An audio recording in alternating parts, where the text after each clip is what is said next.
ତ ହ୍ୟାଲୋ ସାଙ୍ଗମାନେ। ତ ଭାଇ ଏବେ କିଛି ସମୟ ହେଲା ଆମର କ୍ଲାସ୍ ସରିଲା। ଡିଏସ୍ପି ମ୍ୟାଡ଼ାମ ଆମର ଆସିଥିଲେ କ୍ଲାସ୍ ନେବାକୁ। ତ ସେ ବିଏନ୍ଏସ୍ ବିଷୟରେ କିଛି ଆମକୁ କହିଲେ। ତ ଭାଇ ଭିଡ଼ିଓରେ ବହୁତ କମେଣ୍ଟ ଆସୁଛି। ମାନେ ଜଣେ ଭାଇ ଭିଡ଼ିଓରେ କମେଣ୍ଟ କରିଥିଲେ କି ମାନେ ପୁରା ଦିନଟାରେ ମାନେ ଗୋଟେ ଡେରେ କ'ଣ କ'ଣ କ୍ଲାସ୍ ହେଉଛି, କ'ଣ ଟାଇମିଂ, ଏଗୁଡ଼ା ସବୁ କହିବା ପାଇଁ କହିଥିଲେ। ତ ଭାଇ ପ୍ରଥମେ ଗୋଟେ ଦିନର ଟାଇମିଂ ସବୁ କହିବାକୁ ଗଲେ, ପ୍ରଥମେ ଆମକୁ ସକାଳୁ ଉଠିବାକୁ ପଡୁଛି। ଯାହାହେଲେ 4ଟା ବେଳେ ଆମେ ଉଠୁଛୁ। ଆମକୁ ରାଇଫଲ ଇସ୍ୟୁ କରିବାକୁ ପଡୁଛି। ରାଇଫଲ ଆର୍ମୋରୀ ସେକ୍ସନକୁ ଯାଇକି ଆମେ ରାଇଫଲ ଇସ୍ୟୁ କରୁଛୁ। ପ୍ରାୟ ଆମେ 5ଟାରେ ସେଠି ଫଲିନ୍ 5ଟାରେ ସେଠି ଫଲିନ୍ ହେଲା ପରେ ଭିତରକୁ ମାନେ ଯିବୁ ସ୍କ୍ୱାଡ୍ ୱାଇଜ୍। ଭିତରକୁ ଯାଇକି ଆମେ ରାଇଫଲ ଇସ୍ୟୁ କରି ଗ୍ରାଉଣ୍ଡରେ ପହଞ୍ଚିବୁ ପ୍ରାୟ 5:45ରେ ଗ୍ରାଉଣ୍ଡରେ ଫଲିନ୍।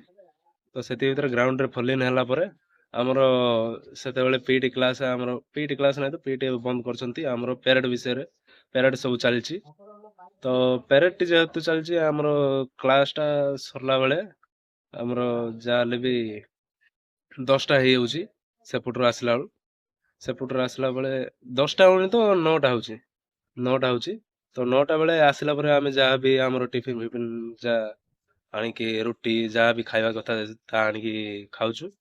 ତ ତାହା ଖାଇଲା ପରେ ଆମକୁ 9ଟା 50ରେ ଆମର ସେ କ୍ଲାସ୍ ରୁମ୍ରେ, ଆମର ଯାହା ମନ୍ଦିର ବାହାରେ ଗୋଟେ କ୍ଲାସ୍ ରୁମ୍ ଅଛି, ତ ସେଠି ଯାଇକି ଆମେ ଫଲି ନେଉଛୁ 9ଟା 50ରେ। ତାପରେ ସେଠି ଯାହା କ୍ଲାସ୍ ହବା କଥା ହଉଛି, ଯାହା ସେଦିନ ଯାହା ଥିବ। ଆଜି ତ ଆମର ଡିଏସ୍ପି ମ୍ୟାଡ଼ାମ ଆସିଥିଲେ, ବିଏନ୍ଏସ୍ ବିଷୟରେ ଯାହା ବି ପୋଲିସ ବିଷୟରେ ଯାହା ସମ୍ୟକ ଧାରଣା ଦେଲେ। ଆଗକୁ ଭାଇ ତାପରେ ଆମର ଆସି ଆମେ କ୍ୟାଣ୍ଟିନ୍କୁ ଯାଇ ଖାଇକି ଆସିଲୁ। ତାପରେ ଆମର ପରବର୍ତ୍ତୀ ଟାଇମିଂ ମାନେ କେତେଟାରେ? ମାନେ 2ଟା 20ରେ ପୁଣି ଆର୍ମୋରୀ ସେକ୍ସନରେ ଯାଇକି ଫଲିନ୍ ହବୁ। 2ଟା 20ରେ ଫଲିନ୍ ହେଲା ପରେ ତାପରେ ଗ୍ରାଉଣ୍ଡରେ ଆମକୁ 3ଟା ବେଳେ ରିପୋର୍ଟ କରିବାକୁ ପଡ଼ିବ। ରିପୋର୍ଟ ହେଲା ପରେ ଆମର ଯାହା ବି ଆର୍ମୋରୀ ବିଷୟରେ ଟାର୍ଗେଟ ମାନେ ଟାର୍ଗେଟକୁ ଏଇମ୍ କରିବା ହଉ, ଯାହା ବି ଏବେ ଆର୍ମୋରୀ ଯାହା କ୍ଲାସ୍ ଚାଲିଛି ସେଥିପାଇଁ ଆମର ଆର୍ମୋରୀ ବିଷୟରେ ଟିକେ ଚାଲିଛି। ତ ତାପରେ ଆମକୁ ତା ଆର୍ମୋରୀର ଆମର ମାନେ ଟାର୍ଗେଟ ମାନେ ଟାର୍ଗେଟକୁ ଏଇମ୍ କରିବାର ସେ କ୍ଲାସ୍ ସରିଲା ପରେ ଫାୟାରିଂ ସବୁ ଶିଖା ହଉଛି। କାରଣ ଆମକୁ 2-3ରେ ନେବେ କହିଛନ୍ତି। ସେଇଠି କ'ଣ ପାଲୁର ଜଙ୍କସନ୍ ନା କି କୋଉଠି ଆମର ଯୋଉ ପାଖରେ ଆମର ଅଛି ଫାୟାରିଂ ରେଞ୍ଜ, ସେଠିକି ନେବେ କହିଛନ୍ତି। ତ ସେଠି ନେବେ, ତ ସେଥିପାଇଁ ଆମକୁ ଫାୟାରିଂ ସବୁ ଶିଖାଉଛନ୍ତି। ଆଉ ଭାଇ ତାପରେ ଆମର ସେଇଟା ସରିଲା ବୋଲେ ଆମେ ଆଉଥରେ ଆମର ପ୍ୟାରେଡ୍ ଷ୍ଟାର୍ଟ ହେଇଯାଉଛି। ପ୍ୟାରେଡ୍ ଷ୍ଟାର୍ଟ ହେଲା ବେଳୁ ପ୍ରାୟ ହେଉଥିବ 4ଟା ଏମିତି ହେଇଯାଉଥିବ। ତାପରେ ଆମେ ସେପଟରୁ ଆମର ଯେତେବେଳେ ପ୍ୟାରେଡ୍ ସରୁଛି, ଆମେ ଆସିଲା ବେଳେ ଆମର 6ଟା ହେଇଯାଉଛି, ସନ୍ଧ୍ୟା 6ଟା। ଭାଇ ଟାଇମିଂ ମାନେ ବେଶୀ ସମୟ ଆମକୁ ଯଦି ରେଷ୍ଟ କରିବାକୁ ମିଳୁଛି ଏଇ ସମୟ, ମାନେ କ୍ଲାସ୍ ସରିଲା 12ଟା ବେଳେ ଆସିଲୁ, ତାପରେ ଆଉ ଥରେ ଯୋଉ 2ଟା 20 ବେଳେ ଗଲୁ ସେତେବେଳେ ଏଇ ଟାଇମିଂ ମିଳୁଛି। ଆଉ ଭାଇ ଟେ କ୍ୱେଶ୍ଚିନ୍ କରିଥିଲେ କି ମାନେ କେମିତି କଲେଜ ଯିବାକୁ, ମାନେ କ୍ଲାସ୍ କରିବାକୁ କ'ଣ ମିଳୁଛି କି ସୁବିଧା? ଭାଇ କ୍ଲାସ୍ ଯିବାକୁ ସେମିତି କିଛି ସୁବିଧା ନାହିଁ। ଯଦି ଆପଣଙ୍କର ଏକ୍ଜାମ୍ କ'ଣ ଅଛି ତ ସେଥିପାଇଁ ସୁବିଧା ଅଛି। ମାନେ ଆମର ଏଇ ଟ୍ରେନିଂ ସେଣ୍ଟରରେ ଅଛି ତ ସେମିତି ମାନେ ଇମ୍ପୋର୍ଟାଣ୍ଟ ଏକ୍ଜାମ୍ ପଡ଼ିଲେ ତା ବୋଲି ତମର ଟ୍ରେନିଂ ଚାଲିଥିବ ଆପଣ ତ ଗଲେ ବାରମ୍ବାର ସେଇଟା ହବନି। ଇମ୍ପୋର୍ଟାଣ୍ଟ କ'ଣ ଥିଲେ ସେଇଟା ହିଁ ଯିବାକୁ ପଡ଼ିବ। ତ ସେଥିପାଇଁ ଆମର ପିଲାମାନେ ବି ଯାଉଛନ୍ତି, ମାନେ ତାଙ୍କର ଏକ୍ଜାମ୍ ଯାହା ବି ଥିବ, ଗଭର୍ଣ୍ଣମେଣ୍ଟ ଏକ୍ଜାମ୍ ଏମିତି ସବୁ କମ୍ପିଟିଟିଭ୍ ଏକ୍ଜାମ୍ ସେଗୁଡ଼ାକ ଯାଉଛନ୍ତି ପିଲାମାନେ।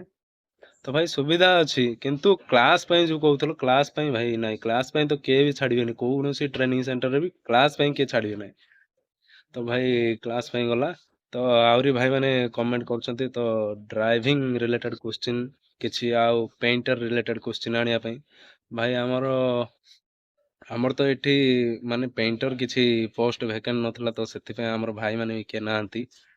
ତ ଦେଖିବି ମୁଁ, କିନ୍ତୁ କୋଉଥିରୁ ହଉଛି ହଉ କିଛି କ୍ୱେଶ୍ଚିନ୍ ଆଣିବାକୁ ଟ୍ରାଏ କରିବି। ଆଉ ସବୁ ତ ସପୋର୍ଟ କରୁଛ ଭାଇ, ଧନ୍ୟବାଦ। ଏମିତି କମେଣ୍ଟ କରୁଥାନ୍ତୁ, କାରଣ ଆପଣଙ୍କର କମେଣ୍ଟରେ ହିଁ ମୁଁ ଭିଡ଼ିଓ ଆଣିପାରିବି। ଯାହା ବି ଆପଣଙ୍କୁ ଦରକାର ଆପଣ କୁହନ୍ତୁ। କମ୍ପ୍ୟୁଟର ବିଷୟରେ ବି କିଛି କ୍ୱେଶ୍ଚିନ୍ ମାଗୁଥିଲେ, ତ ଭାଇ ଆମକୁ ଯେହେତୁ ଏବେ ଆମର ପାସିଂ ଆଉଟ୍ ପ୍ୟାରେଡ୍ ପାଖେଇ ଆସିଲାଣି, ତ ସେଥିପାଇଁ କିଛି ଭିଡ଼ିଓ କରି ହେଉନି।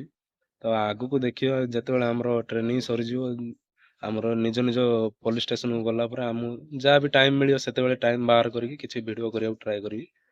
ଆଗକୁ ତ ବହୁତ ପୋଷ୍ଟ ବାହାରୁଛି ଭାଇ, ସମସ୍ତେ ରେଡି ହୁଅ। କାରଣ କିଛି ବି ଲାଇଫରେ କିଛି ବି ହେଇଯିବା ଦରକାର, କିଛି ନହେବା ଅପେକ୍ଷା କିଛି ବି ହେଇଯିବା ଭଲ। ହୋମଗାର୍ଡ ବୋଲି ଭାଇ କିଏ ସାନ ବଡ଼ ଭାବିବେନି। କୋଉଟା ହିଁ ଫାଷ୍ଟ କରିଦିଅ, ଆଗକୁ ଆପଣଙ୍କର ଅଛି ବୟସ, ଆପଣ କରିବେ ଯାହାହେଲେ ବି। ତ ଭାଇ ଭିଡ଼ିଓ ଯଦି ଭଲ ଲାଗୁଥାଏ ତାହେଲେ ଚ୍ୟାନେଲକୁ ସବସ୍କ୍ରାଇବ କରନ୍ତୁ ଆଉ ଭିଡ଼ିଓକୁ ଲାଇକ୍ କରନ୍ତୁ, ଏମିତି ନୂଆ ନୂଆ ଅପଡେଟ୍ ପାଇବା ପାଇଁ। ରହୁଛି, ଧନ୍ୟବାଦ।